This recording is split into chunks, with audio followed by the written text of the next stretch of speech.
Isi Ramadan ini pertama dengan kita bertaubat, taubatan nasuha, taubat yang sungguh-sungguh. Karena 11 bulan kita banyak bergelimang dengan dosa dan maksiat, maka bulan Ramadan inilah bulan yang sangat tepat, dan inilah puncaknya kenikmatan. Karena sebelum Ramadan kemarin kita berjumpa dengan bulan Sya'ban. Sya'ban itu artinya percabangan, karena bulan Sya'ban itu banyak bercabang-cabang kebaikan. Kalau kita artikan Sya'ban itu diambil dari kata syiar, maka artinya jalan setapak menuju puncak. Puncaknya puncak apa? Bukan puncak pas juga, tapi puncak kenikmatan. Inilah Ramadan yang merupakan puncak kenikmatan. Bahwa puasa itu nikmat, sholat tarawih itu nikmat, tadarus Quran itu nikmat, sedekah itu nikmat, makan sahur bersama nikmat, buka puasa bersama nikmat, memberi makan kepada anak-anak yatim, fakir, miskin ketika berbuka nikmat. Semua itu mengandung nilai-nilai kebaikan yang luar biasa. Bahkan siapa orang yang memberi makan kepada orang yang berbuka puasa, maka seakan-akan dia telah memberikan makan kepada seluruh umat nabi-nabi yang jumlahnya 124.000 nabi. Masya Allah, luar biasa Ramadan. Makanya bulan ini sangat istimewa. Ini bulan kita umat Nabi Muhammad. Kalau Rajab yang lalu bulannya Allah, karena ada satu peristiwa yang menakjubkan turunnya perintah sholat, yaitu Isra dan Mi'raj. Sehingga bulan Sya'ban pun kita jumpai, dan itu adalah bulannya Nabi kita Muhammad. Turun ayat Innallaha wa malaikatahu yusholluna 'alan nabi.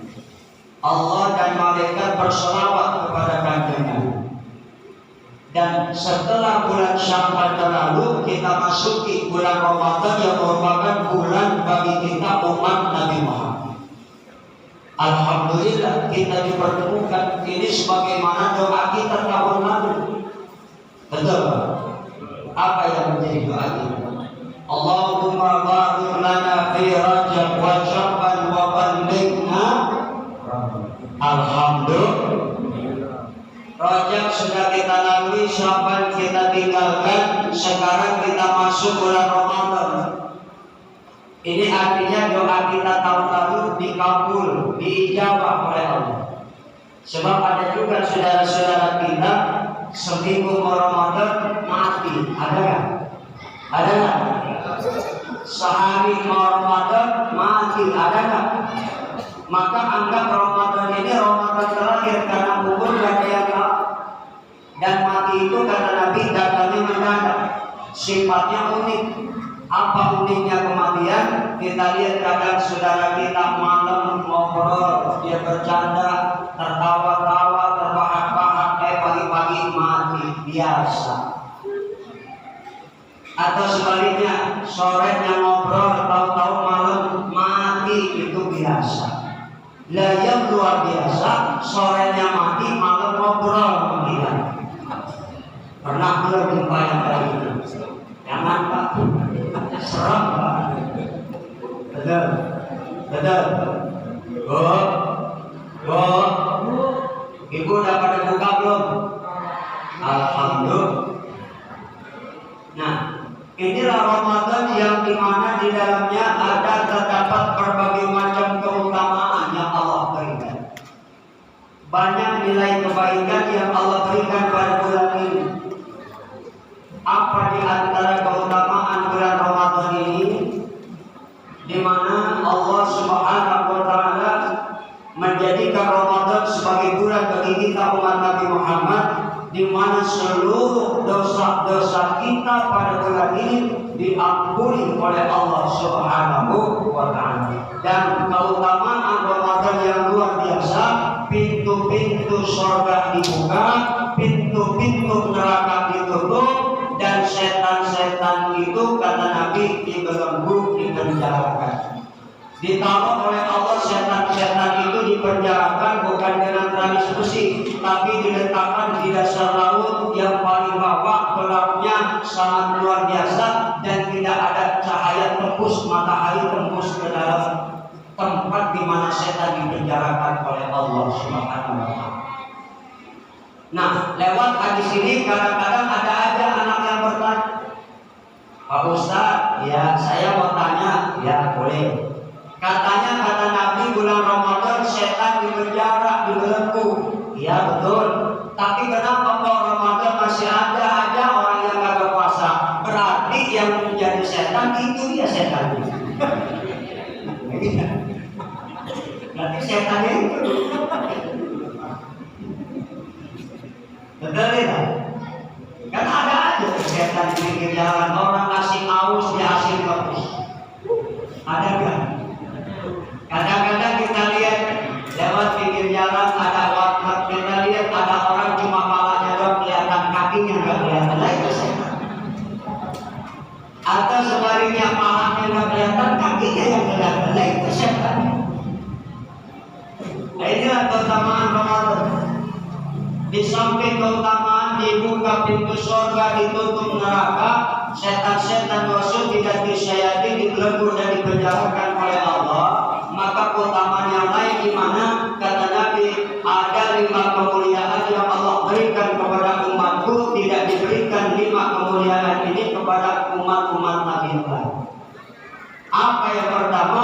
Fa inna quluba aqwamihim adyabu indallah min rihil miski. Jadi keutamaan yang Allah berikan kepada kita umat Nabi pada bulan Ramadan ini, pertama, bau mulut orang yang puasa itu di sisi Allah lebih harum daripada harumnya minyak kasturi. Masya. Jadi kan orang kalau lagi puasa mulutnya bau kan? Betul ya? Bau nggak? Bau. Tetapi di sisi Allah bau mulut orang yang puasa itu lebih harum daripada harumnya minyak kasturi. Minyak kasturi itu harumnya luar biasa. Sedikit saja dioles luar biasa tercium aromanya. Nah, bau mulut kita orang yang puasa di sisi Allah lebih harum daripada harumnya minyak kasturi. Maksudnya Allah lebih ridho dengan orang yang puasa walaupun bau mulutnya menyengat ketimbang orang yang kagak puasa. Setiap waktu dia gosok gigi. Allah lebih ridho dengan orang yang puasa walau bau mulutnya menyengat. Tapi walaupun begini kata Nabi, bau mulut orang yang puasa lebih harum di sisi Allah, bukan berarti selama sebulan kita nggak gosok gigi, bego. Goblok. Yang nggak gigi juga. Aku sih nggak gosok gigi sebulan, bego. Dan Allah lebih suka bau mulut orang yang puasa, yang nggak gitu juga. Habis sahur gosok gigi, nanti sore ya mau menjelang maghrib apa? Tetapi yang namanya gosok gigi kan makruh, mendingan gosok giginya setelah ya sahur atau setelah berbuka. Kenapa? Gosok gigi di tengah bolong makruh. Jadi apa makruh nggak usah dilaksanakan. Allah lebih suka bau mulut orang yang puasa, artinya lebih ridho ketimbang orang yang kagak puasa. Nah ini. Kemudian kemuliaan yang kedua, fa innal malaikata tastaghfiru lahum fi kulli yaumin wa lailatin. Malaikat-malaikat Allah pada bulan Ramadan ini siang malam memintakan ampun buat kita umat Nabi Muhammad pada bulan Ramadan. Alhamdulillah. Bukan berarti di luar Ramadan itu malaikat nggak doain kita umat Nabi Muhammad memintakan ampun, tetapi keinginan malaikat mendoakan kita umat Nabi Muhammad dengan permohonan ampun kepada Allah atas dosa-dosa kita. Ini artinya menunjukkan bahwa kita ini dimuliakan oleh Allah sebagai umat Nabi Muhammad pada bulan Ramadan. Ya. Karena apa?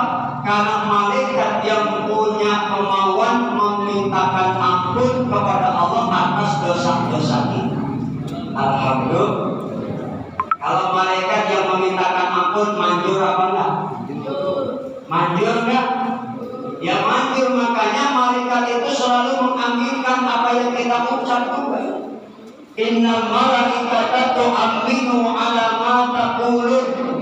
Sesungguhnya malaikat itu selalu mengaminkan apa yang kita ucap. Dan malaikat selalu mendoakan kita. Apalagi di bulan Ramadan ini menandakan betapa mulianya kita umat Nabi Muhammad dibandingkan umat nabi-nabi yang lain. Alhamdulillah. Nah, kalau malaikat yang memintakan ampun pasti dikabul. Karena malaikat tidak punya salah. Malaikat tidak pernah ingkar, selalu taat kepada perintah Allah.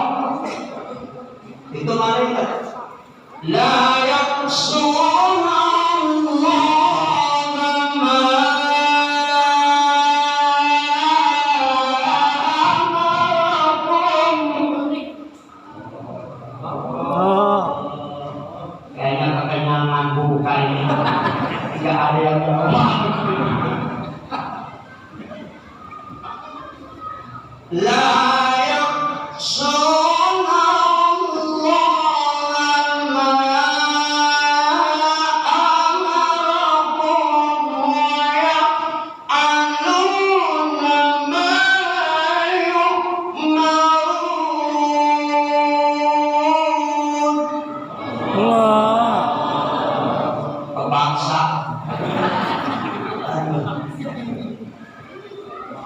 malaikat itu nggak pernah ingkar terhadap perintah Allah, wa yaquluna ma yu'marun, tetapi selalu melaksanakan perintah Gusti.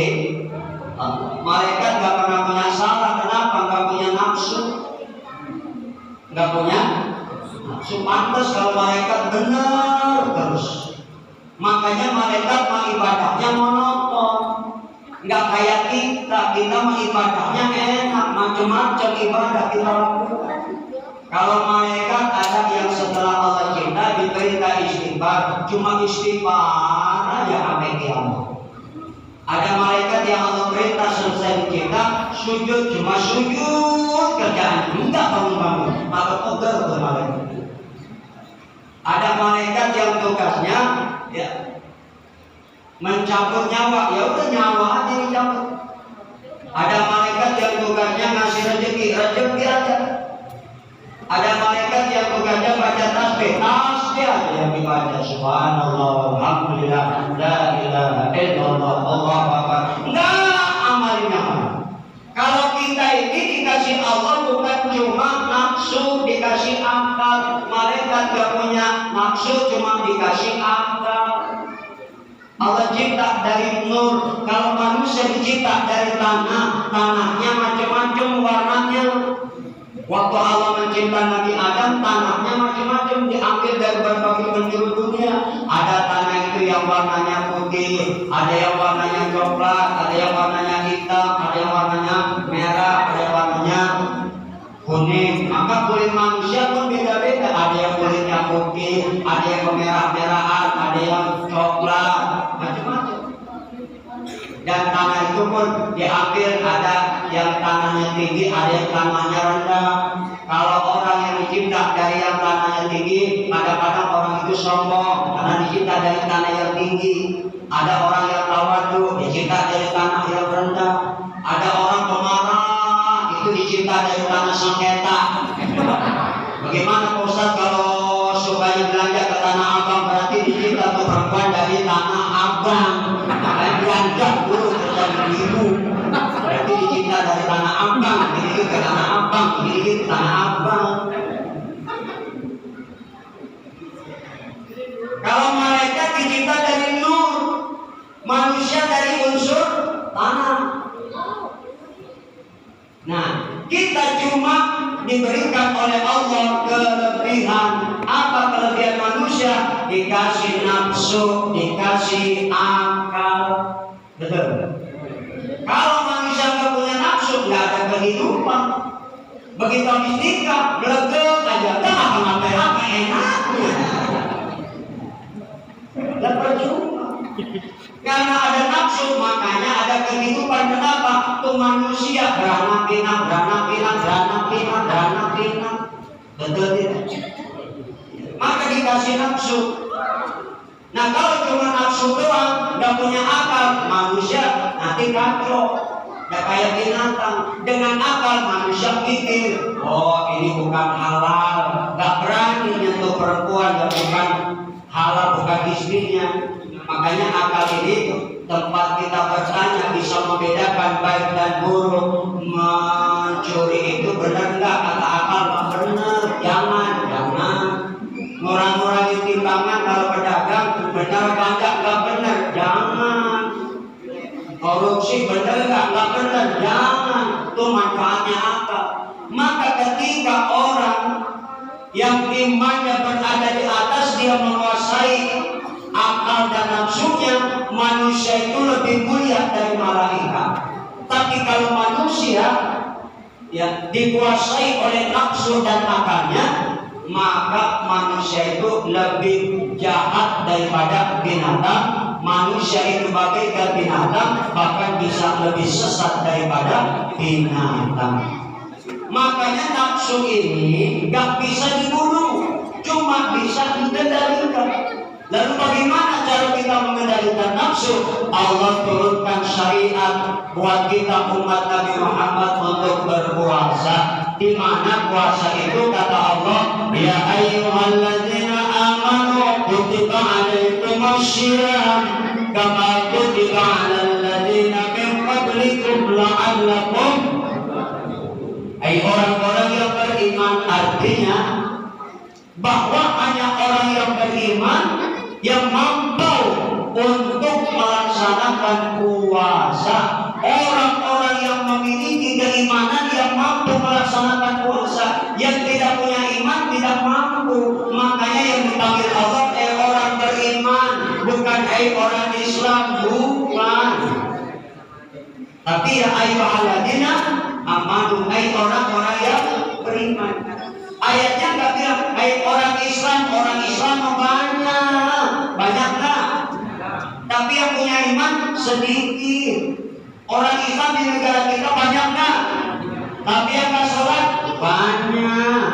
Yang nggak puasa banyak. Yang korupsi banyak. Yang main judi banyak. Yang mabok banyak. Yang berjablan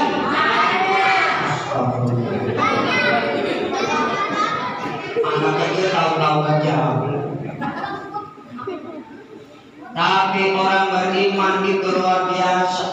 Dengan keimanannya dia mampu melaksanakan perintah Allah.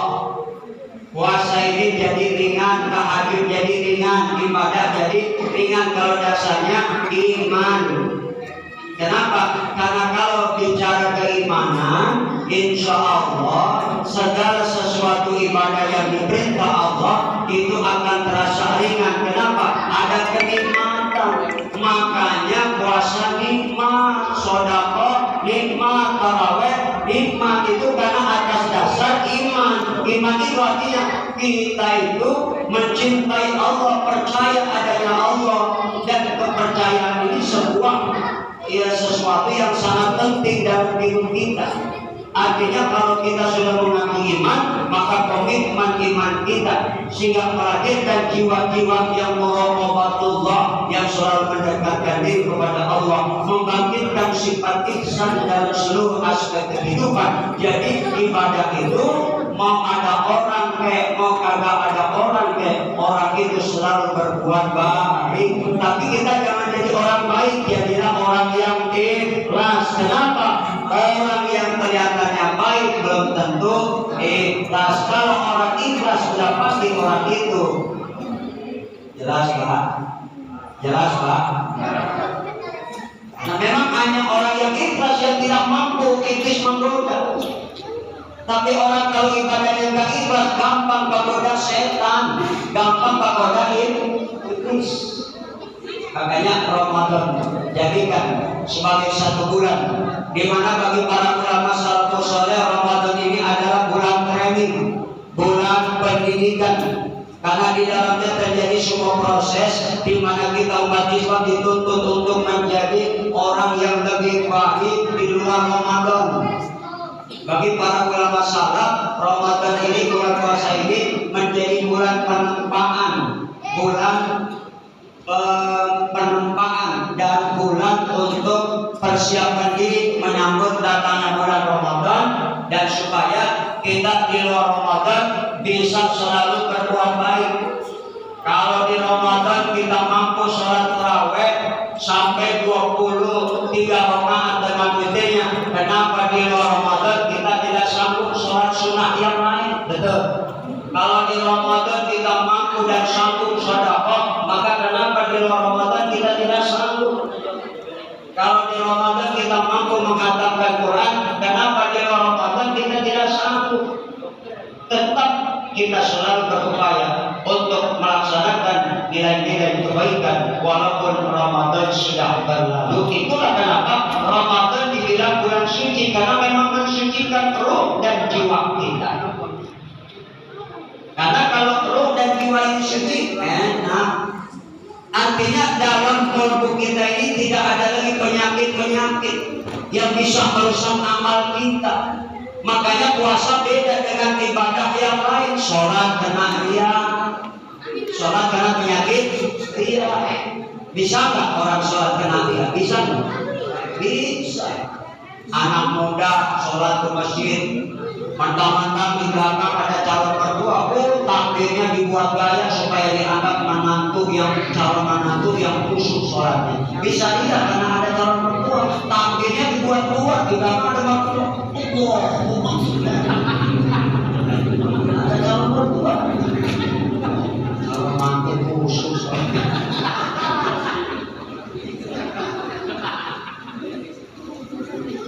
Ya kan?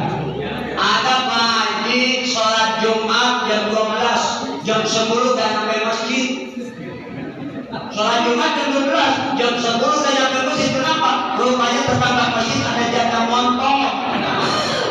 Bisa aja. Asta.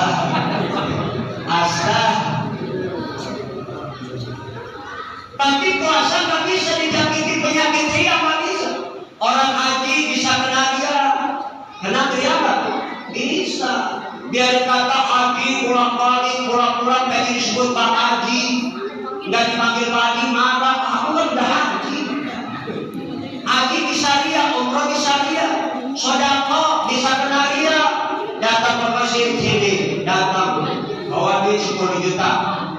Saya sudah mau buat masjid, sebut nama saya Haji Madu. Kalau nggak disebut, nggak diumumin, mantep. Itu namanya riya. Besok nggak bakalan sedekah lagi. Tapi kalau niatnya sedekah, sebut nama saya, niatnya buat memotivasi orang kaya yang lain, untuk mancing orang kaya yang lain biar bisa, kenapa aku nggak bisa. Niatnya begitu silakan. Tapi kalau niatnya pengen dipuji, nah ini bisa meruntuhkan amal ibadah. Puasa mah nggak kena riya, nggak kena riya.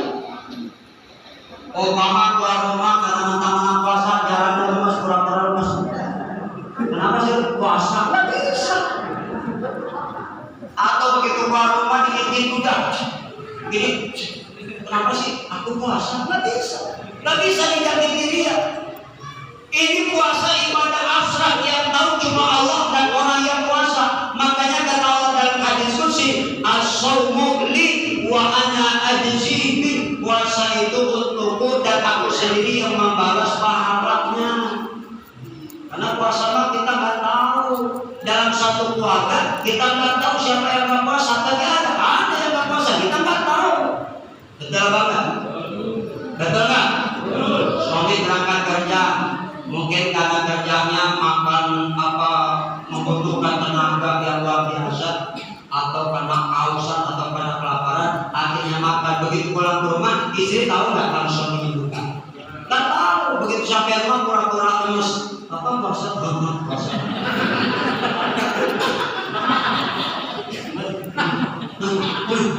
Apa lemes? Apa yang mana? Makanya ibadah ini ibadah abstrak. Ibadah yang sangat istimewa yang kata Allah, puasa itu hanya untukku dan aku sendiri yang membalasnya. Makanya puasa jangan sampai ya ini hanya sekedar menahan lapar dan dahaga, sebagaimana kata Nabi, rubba sha'imin laisa lahu min syiyamihi illa al-ju' wal 'atash.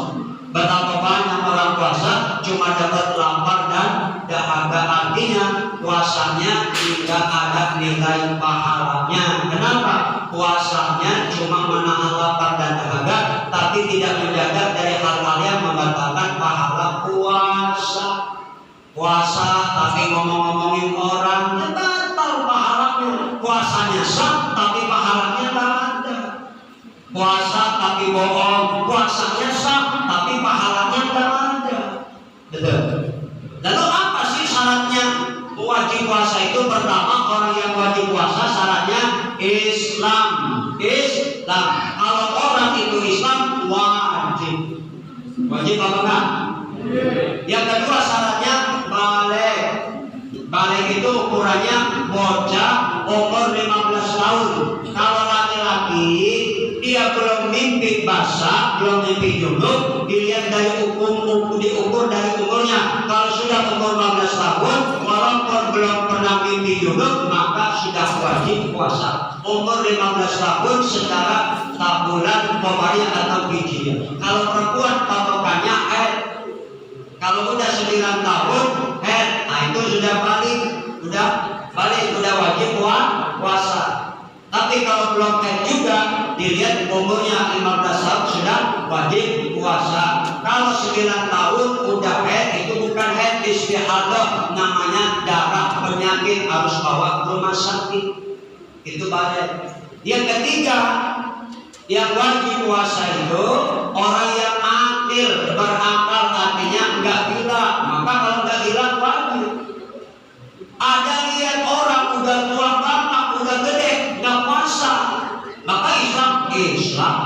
Tapi kok enggak puasa? Oh mungkin belum balik. Saya udah balik, udah tua. Nah, kenapa kok Islam tapi udah balik enggak puasa? Berarti gila. Berarti gila. Mudah-mudahan insyaallah ibadah Ramadan ini kita bisa isi dengan berbagai kegiatan aktivitas ibadah ritual, dan kita isi dengan berbagai yang sholat yang lain. Kita banyak baca Quran, banyak sedekah, lebih kita tingkatkan sedekah kita pada bulan suci Ramadan ini. Mudah-mudahan kita sehat panjang umur, bisa sempurna ibadah puasa kita. Al-Fatihah.